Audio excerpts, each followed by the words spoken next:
మంచి ఫుడ్డు అంటే ఎవరికైనా టక్కును గుర్తొచ్చేది ఏమిటి అంటే గుడ్డు. అయితే ఏఐ వచ్చిన తర్వాత చాలామంది క్రియేటివిటీకి పదును పెట్టారు.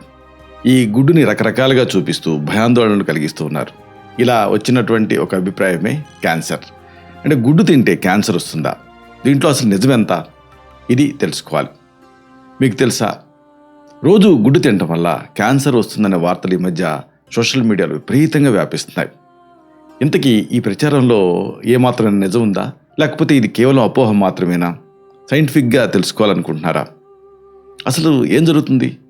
కోడిగుడ్డలో ప్రమాదకరమైన రసాయనాలు ఉన్నాయని, అవి ప్రాణాంతక వ్యాధులకు దారితీస్తాయని కొన్ని వీడియోలు ఆ సంఖ్యలతోటి భయాందోళన సృష్టిస్తున్నాయి. ఈ వార్తలలో వాస్తవం ఏమిటి? దీని వెనుకున్న అసలు నిజాలేమిటి? ఇది తెలుసుకోవాలి. దేశపు అత్యున్నత ఆహార భద్రతా సంస్థ ఒకటి ఉంది. ఇది ఈ విషయంపైన ఒక కీలకమైన ప్రకటన కూడా చేసింది. మనందరం కూడా రోజు తినేటువంటి గుడ్ల తాలూకు భద్రత గురించి వాళ్ళు ఏం చెప్పారు మీరు తెలుసుకోవటం అవసరం. ఈ కీలకమైన అంశాలని, రహస్యాల్ని, అలాగే గుడ్డులో ఉండేటువంటి అసలు సిసలైన పోషకతత్వాల్ని, వీటిని బాగా లోతుగా వివరంగా ఈ వీడియోలో మనం తెలుసుకుందాం.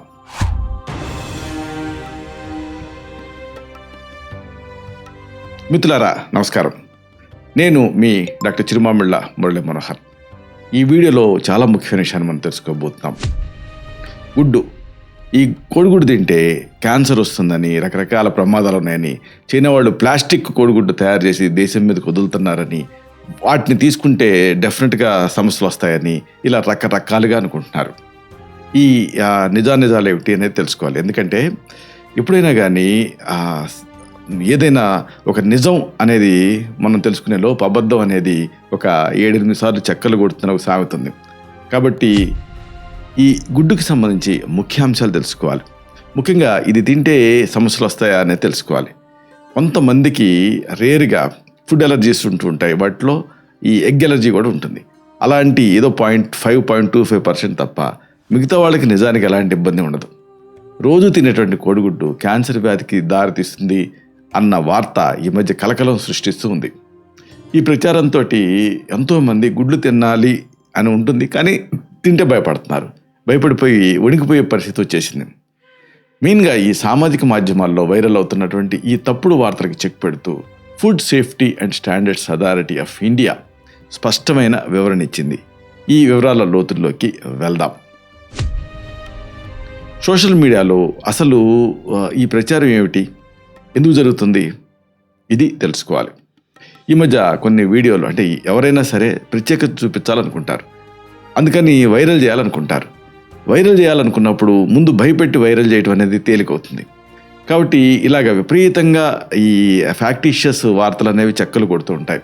కాబట్టి క్రాస్ చెక్ చేసుకోవటం ఎప్పుడైనా అవసరం. కొన్ని బ్రాండ్ల కోడిగుడ్ల పైన ల్యాబ్ పరీక్షలు చేసినట్టుగా ఆ వీడియోల్లో చూపించారు. ఆ గుడ్లో ఆ నైట్రోప్యూరాన్ బటాటోబైట్స్ అనేటటువంటి ఒక ప్రమాదకరమైన పదార్థాలు ఉన్నాయని వీళ్ళు ప్రచారం చేయటం స్టార్ట్ చేశారు. ఈ నైట్రోప్యూరాన్ అనేది ఏమిటి? కోళ్ల పెంపకంలో వాడేటటువంటి ఒక యాంటీబయాటిక్. దీని వాడకం చాలా కాలం క్రితమే నిషేధించారు. అయితే గుడ్లలో ఈ రసాయనాలు స్వల్ప స్థాయిలో ఉన్నా సరే క్యాన్సర్ వస్తుందని ప్రజలు తీవ్రంగా భయపడటం మొదలుపెట్టారు. ముఖ్యంగా చిన్నపిల్లలకి రోజు గుడ్డు పెట్టే తల్లులు ఈ వార్తతోటి ఎంతో ఆందోళన చెందుతున్నారు. నన్ను చాలామంది అడుగుతూ ఉంటారు. ఈ నిర్దిష్ట బ్రాండు దాని లక్ష్యంగానే మామూలుగా ఇలాంటి ప్రచారాలు జరుగుతూ ఉంటాయి. అది ఆ కంపెనీల మధ్య ఉండేటువంటి పోటీ. ఏదేమైనా పౌల్ట్రీ రంగం పైన ఇది అనేక నీడలని వ్యాపింపజేసింది. ఈ సందర్భంగా ఒక ముఖ్యమైన విషయాన్ని మీరు తెలుసుకోవాలి. అసలు ఈ నిబంధనలు ఏమిటి, వాస్తవాలు ఏమిటి, వీటిపైన మీకు అవగాహన ఉండాలి. అంటే ఇలాగ భయపడటానికి, ఆందోళనకి food safety and standards authority of India పూర్తిగా కొట్టిపారేసింది. ఈ ప్రచారంలో ఎలాంటి శాస్త్రీయ ఆధారం లేదని తేల్చి చెప్పేసింది. కోళ్ల పెంపకం అలాగే గుడ్ల ఉత్పత్తిలో ఈ నైట్రోప్యూరాన్ వాడకాన్ని ఖచ్చితంగా ఎప్పుడో నిషేధించారు. అంటే 2011 కలుషితాలు విష పదార్థాల నిబంధనల ప్రకారంగా ఇది పూర్తిగా చట్టవిరుద్ధం. ప్రయోగశాలల్లో పరీక్షల కోసం మాత్రమే 1 కిలోగ్రామ్కి 1 మైక్రోగ్రామ్ అనేటువంటి పరిమితిని నిర్ణయించారు. మన దేశంలో ఉన్నటువంటి ఆహార భద్రతా యంత్రాంగం ఈ ప్రమాణాలను చాలా కఠినంగా అమలు చేస్తుంది నిజానికి. అయితే మరి ఈ ల్యాబ్ పరీక్షల ఉద్దేశం ఏమిటి, ఇది తెలుసుకోవాలి. దీని అర్థం ఏంటంటే ఈ రసాయనాన్ని అంతవరకు వాడొచ్చని కాదు, కేవలం అంత తక్కువ స్థాయిలో ఉన్నా సరే ల్యాబులు పసిగడతాయి అని మాత్రమే దీని అర్థం. ఈ పరిమితి కంటే తక్కువ స్థాయిలో రసాయనాల ఆనవాళ్ళు కనిపిస్తే అది ఆహార భద్రత ఉల్లంఘన కిందకు రాదు. దీనివల్ల ఎలాంటి ఆరోగ్య ముప్పు కూడా ఉండదు. శాస్త్రీయపరమైన పరీక్షలు లేకుండా ఇలాంటి భయాన్ని సృష్టించడం ప్రజల ఆరోగ్యాన్ని పరోక్షంగా దెబ్బతీయటమే అవుతుంది. కాబట్టి బాధ్యతగా ఉండటం అనేది చాలా అవసరం, ముఖ్యంగా క్రియేటర్స్. ఇక్కడ అతి ముఖ్యమైనది ఏంటంటే క్యాన్సర్ వస్తుంది అనేది కేవలం ఒక అపోహ మాత్రమే. ఇది అందరూ కూడా గమనించాలి. అంటే ఇంత తక్కువ స్వల్పస్థాయి రసాయనాల వల్ల మనుషులకి క్యాన్సర్ వస్తుందనడానికి ఎక్కడ ఎలాంటి ఆధారాలు లేవు. అప్పుడప్పుడు ఇలాగ ఆయుర్వేదిక్ మెడిసిన్స్ మీద కూడా ప్రచారాలు స్టార్ట్ చేస్తూ ఉంటారు, మొదలు పెడుతూ ఉంటారు. ఉదాహరణకు అశ్వగంధ తీసుకుంటే లివర్ చెడిపోతుందని, లేకపోతే ఫలానా తులసిలో హెవీ మెటల్స్ ఉంటాయని, పాదరసం ఉంటుందని. ఇది డిటెక్టబుల్ స్థాయి కంటే చాలా తక్కువ ఉంటాయి. ఎందుకంటే అది భూమి మీద పెరిగే మొక్క కాబట్టి, భూమిలో ఉండేటువంటి దాని రూట్స్ ద్వారా వెళ్తాయి కాబట్టి అవశేషాలు ఉంటాయి. దాని అర్థం అది క్యాన్సర్ కలిగిస్తుందని కాదు. కాబట్టి ఇలా కోళ్ళకి సంబంధించి కూడా అప్పుడప్పుడు ఆ కోళ్ళ దాణ అనేది కలుషితం అవుతూ ఉంటుంది. దానివల్ల ఆనవాళ్ళు కనిపిస్తూ ఉంటాయి. అంత మాత్రాన దేశంలోనే ఉన్న మొత్తం గుడ్ల సరఫరా మొత్తం కలుషితమైంది అని అనుకోకూడదు. కొన్ని విడివిడి ల్యాబ్ ఫలితాలను చూసి గుడ్లు ప్రమాదకరం అని ముద్ర వేయటం అనేది నిజానికి సైంటిఫిక్గా ఏమాత్రం సరైనది కాదు. ఆహార పదార్థాల్లో ఉండేటువంటి అతి చిన్న మార్పులను కూడా క్యాన్సర్కి ఆపాదించడం అనేది ఈ మధ్య ఒక విపరీత ధోరణి కింద మారింది. అది తింటే క్యాన్సర్ వస్తుంది, ఇది తింటే క్యాన్సర్ వస్తుందని విపరీతంగా భయపడుతున్నారు. ఇలాగా పాల గురించి కూడా, పాలు తీగ కనపడితే అమ్మో ఇదేదో ఆర్టిఫిషియల్ అనుకుంటూ ఉంటారు. ఇలా ఎక్స్ట్రీమ్కి వెళ్ళి ఆలోచిస్తున్నారు. అంటే ఇలాంటి ఆధారాలు లేని వార్తలను గుడ్డిగా నమ్మి ప్రచారం చేయడం మానేయాలి. ఇలాంటి వదంతులు కేవలం ప్రజల్లో అనవసరమైన భయాన్ని మాత్రమే పెంచుతాయి. ఇక ఇక్కడ అతి ముఖ్యమైనది ఏంటంటే అసలు అంతర్జాతీయ ప్రమాణాలకి ధీటుగా మన ల్యాబ్స్ పనిచేస్తూ ఉంటాయి. ఇది మనం గమనించాలి. అంటే భారతదేశంలో ఉన్నటువంటి ఆహార భద్రతా ప్రమాణాలు మామూలుగా వెస్ట్రన్ కంట్రీస్తో పోలిస్తే ఐరోపా సమాఖ్యతో పాటుగా అమెరికా దేశాల నిబంధనలకు ధీటుగా ఉన్నాయి. అంటే ఆ దేశాల్లో కూడా పశువుల పెంపకంలో ఇలాంటి కఠినమైన నిబంధనలే అమల్లో ఉన్నాయి. నిబంధనలలో ఆ సంఖ్యలు వేరుగా ఉండొచ్చు, కానీ ఆ వాడే ప్రయోగశాలలు, వాటి తాలూకు స్టాండర్డైజేషను, సాంకేతికతను బట్టే ఈ వ్యత్యాసాలు కనిపిస్తూ ఉంటాయి.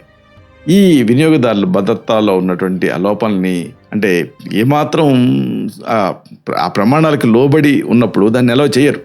మన దేశంలో ఈ భద్రతా వలయం అనేది చాలా పటిష్టంగా ఉంటుంది. నిజానికి కాన్సెప్చువల్గా ప్రపంచంలో ఉండే ఏ ప్రముఖ ఆరోగ్య సంస్థ కూడా గుడ్డు తినటాన్ని క్యాన్సర్ తోటి ముడిపట్టలేదు, అది లింక్ చేయలేదు. ఇది మీరు గమనించాలి. అంటే గుడ్డు తింటే క్యాన్సర్ వస్తుందని ఇంతవరకు ఎవరూ కూడా ప్రూవ్ చేయలేదు. ఎగ్ తింటే కొంతమందికి ఎలర్జీలు రావచ్చు, కానీ క్యాన్సర్ వస్తుందని ప్రూవ్ అవ్వలేదు. కాబట్టి ఎలాంటి అనుమానాలు పెట్టుకోకుండా గుడ్లని నిత్యం రెగ్యులర్గా ఆహారంలో భాగం చేసుకోవచ్చు. ఇక ఈ కోడిగుడ్లో ఉండేటువంటి అద్భుతమైన పోషక విలువలు ఏమిటి, ఇది తెలుసుకోవాలి. కోడిగుడ్డు అనేది అద్భుతమైన పోషకాల గని అని ఖచ్చితంగా చెప్పొచ్చు. కండాలని మరమ్మతు చేయడానికి అవసరమైనటువంటి బెస్ట్ ప్రోటీన్ ఈ కోడిగుడ్లో ఉంటుంది. శరీరానికి శక్తినిచ్చేటువంటి విటమిన్ B12 ఉంటుంది. ఎముకల్ని దృఢంగా ఉంచేటటువంటి విటమిన్ D ఉంటుంది, అది అమేజింగ్ విషయం. అలాగే కంటి చూపును మెరుగుపరిచేటువంటి లూటెన్ అనే పోషకం ఇందులో మెండుగా ఉంటుంది. రోజు 1 లేదా 2 గుడ్లు తినటం వరకు ఓకే. ఇలా తినటం వల్ల మందగించినటువంటి ఆరోగ్య పరిస్థితి ఇంప్రూవ్ అవుతుంది. అందుకే వ్యాధుల నుంచి కోలుకునే వాళ్ళకి గుడ్డు పాలు రికమెండ్ చేస్తూ ఉంటాం. కడుపు నిండిన భావాన్ని గుడ్డు కలిగిస్తుంది. అంటే బరువుని నియంత్రణలో ఉంచడానికి కూడా ఇది అద్భుతంగా పనిచేస్తుంది. ఆఖరికి గుండె ఆరోగ్యానికి సంబంధించి కూడా గుడ్డు అనేది ఎంతో సురక్షితమైన ఆహారం, ఇది గమనించాలి. సరే, మరి అలాంటప్పుడు ఎంతైనా తినొచ్చా అంటే కొన్ని జాగ్రత్తలు మీరు పాటించాలి. తాజా గుడ్లని నమ్మకమైన మార్కెట్ నుంచి ఎంచుకొని బాగా ఉడికించి, అంటే బాయిల్డ్ ఎగ్గే ప్రిఫర్డ్. మళ్ళీ వేరే కూరల్లాగా కానీ హాఫ్ బాయిల్ కానీ ఇలాంటిది మంచిది కాదు. ఎప్పుడు కూడా హార్డ్ బాయిల్డ్ ఎగ్ బెటర్. ఇలా బాగా ఉడికించి తినడం అలవాటు చేసుకోవాలి. దీంతోపాటు ఆకుకూరలు, అలాగే తృణధాన్యాలు, గింజలు కలిపి తీసుకుంటే ఆరోగ్యానికి ఎంతో మేలు కలుగుతుంది. పచ్చిగుడ్డు కొంతమంది అట్లా కొట్టి తాగుతూ ఉంటారు, బెటర్ కదా, అదే పచ్చిగుడ్డు విటమిన్స్ అన్నీ అందుతాయి కదా అని. అయితే ఇలాంటి వాటి జోలికి వెళ్ళకండి, పచ్చిగుడ్డు జోలికి వెళ్ళకండి. హార్డ్ బాయిల్డ్ ఎగ్గే తినండి. దీనివల్ల వ్యాధికారక బ్యాక్టీరియా అనేది శరీరంలోకి ప్రవేశించే రిస్క్ ఉంటుంది పచ్చి గుడ్డు తీసుకుంటే. ఏదైనా ఒక ఆరోగ్యపరమైన మార్పులు మీరు చేసుకోవాలనుకున్నప్పుడు, లేదా మీకు ప్రత్యేకమైనటువంటి ఎవరైనా ఏ డాక్టర్ అయినా ఫలానా స్పెషల్ డైట్ రికమెండ్ చేశారనుకోండి, అప్పుడు మాత్రం గుడ్డు తీసుకోవాలనుకున్నప్పుడు తప్పనిసరిగా వైద్య సలహా తీసుకోవాలి. ముగింపుగా ఒక ముఖ్యమైన విషయాన్ని మీకు మనవి చేయాలి. సామాజిక మాధ్యమాల్లో సోషల్ మీడియాలో వ్యాపించేటువంటి అపోహల్ని నమ్మి ది బెస్ట్ పోషకాలు అందించేటువంటి గుడ్డుని తినటం మానేయకూడదు. అధికారిక సంస్థలు ఇచ్చేటువంటి వివరణల్ని, శాస్త్రీయ ఆధారాలను మాత్రమే దృష్టిలో పెట్టుకొని సరైన నిర్ణయాలు మీరు తీసుకోవాలి. నిరాధారమైనటువంటి వదంతుల కంటే ఈ నిపుణులు చెప్పేటువంటి వాస్తవాలు ఎప్పుడు కూడా మన ఆరోగ్యానికి నిజమైనటువంటి రక్షణ కవచం. ఎప్పుడు కూడా దేన్నైనా క్రాస్ చెక్ చేసుకోవటం అనేది అవసరం. ఇంతకు ముందు రోజులలో మనకి అక్షరాల అంటే ఏంటంటే అది ఎస్టాబ్లిష్డ్ ఫ్యాక్ట్ అని అనుకునేవాడు, అందుకే అక్షరాల అని రాసేవాడు. ఈ రోజులలో ఈ మీడియా ఇదంతా వచ్చిన తర్వాత, ఆ ఏఐ వచ్చిన తర్వాత ఏది నిజమో ఏది అబద్ధమో తెలియని పరిస్థితులలోకి వచ్చేసింది. కాబట్టి క్రాస్ చెక్ చేసుకోవటం అంటే అసలైన సోర్స్ నుంచి ఏ విషయానైనా మనం కన్ఫర్మ్ చేసుకోవటం అనేది చాలా అవసరం. ఇలాంటి మరిన్ని ఇన్ఫర్మేటివ్ వీడియోస్ కోసం ఈ ఛానల్ని సబ్స్క్రైబ్ చేసుకోండి. అలాగే ఈ వీడియోలు అప్లోడ్ అవడంతోనే ఆ విషయం మీకు తెలియాలనుకుంటే బెల్ బటన్ క్లిక్ చేయండి. అప్పుడు మీకు ఒక నోటిఫికేషన్ వస్తుంది. ఆ నోటిఫికేషన్ మీరు క్లిక్ చేస్తే ఆ వీడియోని మిస్ కాకుండా చూడగలుగుతారు. అలాగే ఈ వీడియో మీకు నచ్చితే లైక్ చేయండి. అప్పుడు ఇది మరింత ఎక్కువ మందికి రికమెండ్ అవుతుంది. ఈ వీడియో తలకు పర్పస్ అనేది సర్వ్ అవుతుంది. అంటే అందరికీ ఆరోగ్యం అన్న మన అభిలాష, మన ఆకాంక్ష నెరవేరుతాయి. శతం జీవ శరదో వర్ధమానః, శతం హేమంతాన్ శతం వసంతాన్. 100 శరత్తులు, 100 హేమంతాలు, 100 వసంతాలు వర్ధిల్లుతూ జీవించండి. Stay healthy, stay happy, be positive, keep smiling. Love you all. శుభం.